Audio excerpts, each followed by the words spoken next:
Hello friends, good morning, welcome back to my channel Susmita blog. তো বন্ধুরা কেমন আছো? আশা করছি ভালো আছো। আমিও তোমাদের আশীর্বাদে ভালো আছি। তো বন্ধুরা দেখো, সকাল সকাল ছাদে চলে এলাম। তো এখন বাজে 7:30।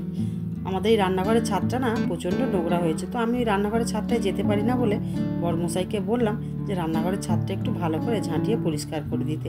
আসলে আমার বেডরুম আর রান্নাঘরের ছাদের মিডিলটা এতটাই ফাঁকা যে আমি যেতেই পারি না। তো আমি তো আজকে স্নান করে পুজো সেরে সব রেডি করে নিয়েছি। ওদিকে বড়মশাই বাজারে চলে গেছে।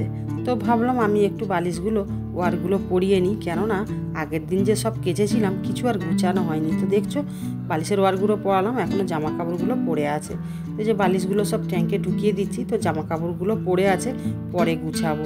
এই ট্যাঙ্কটা কত বড় দেখো বন্ধুরা, এতে 6খানা বালাপোষ আছে, 4খানা বালিশ দিলাম আর 2টো ব্ল্যাঙ্কেটও আছে। এদিকে ছেলেটাই যে পড়তে বসেছে এই ঘরে। ছেলেটার আবার সোমবার থেকে পরীক্ষা, আজকের শনিবার টিউশন নেই, এই জন্য বাড়িতে পড়তে বসেছে। তো আমি এই যে চলে এলাম আবার রান্নাঘরে। তো বাসনগুলো মেজে রেখেছিলাম, তো জলটা ঝাড়িয়ে মুছে এই যে খাঁচায় ভরে দিলাম। ওদিকে বড়মশাই বাজারে গিয়েছিল, বাজার থেকে ফিরেছে।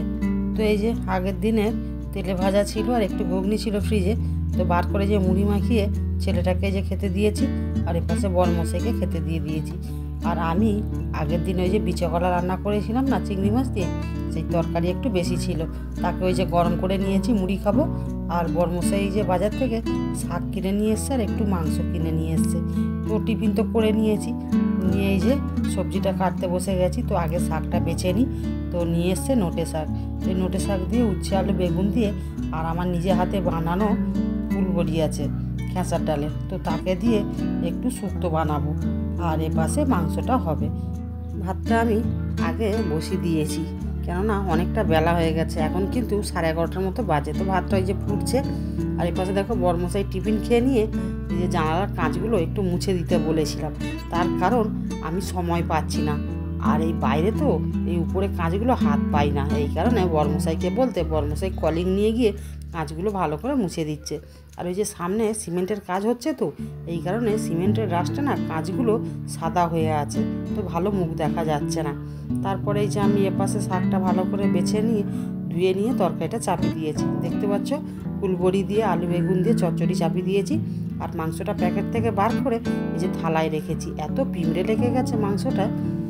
আর এই পাশে দেখো বন্ধুরা কি রোদ, এখন কিন্তু 12:30 মতো বাজে।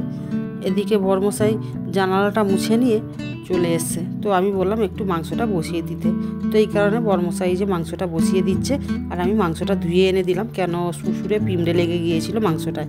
তারপরে যে জামা কাপড়গুলো সব পাট করা হয়নি, সকাল থেকে বিছানায় পড়েছিল, তো জামা কাপড়গুলো আমি পাট করতে চলে এসেছি। তো জানো তো বন্ধুরা, কদিন ভোর এত মাইক বাজার জন্য মানে কান মাথা যেন ঝালাপালা হয়ে গেছে। তো যাই হোক, আজ থেকে মাইকটা বন্ধ হয়েছে, একটু নিশ্চিন্ত। তো আবার একটু চাপ আছে, কেননা ছেলেটার সোমবার থেকে পরীক্ষা আর মঙ্গলবার থেকে আমাদের এখানে শিবের গাজনের ঘট উঠবে, তো আবারও মাইক বাজবে।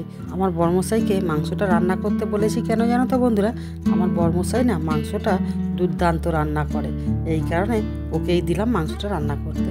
তো তারপরে এই যে রান্না হয়ে গেছে, যেতে এই যে ভাত বাড়ছি, ভাত খাবো। তো এখন কিন্তু 2:10 বাজে, তো আগে খেয়ে নিই, তারপরে কাজ করব। তো রান্নাঘরটা এখনও পরিষ্কার করিনি, রান্নার বাসনও মাজিনি। বড়মশাইয়ের প্রচণ্ড খিদে পেয়েছে, এই জন্য আগে ভাত খেয়ে নিই, তারপরে কাজগুলো গুছাবো।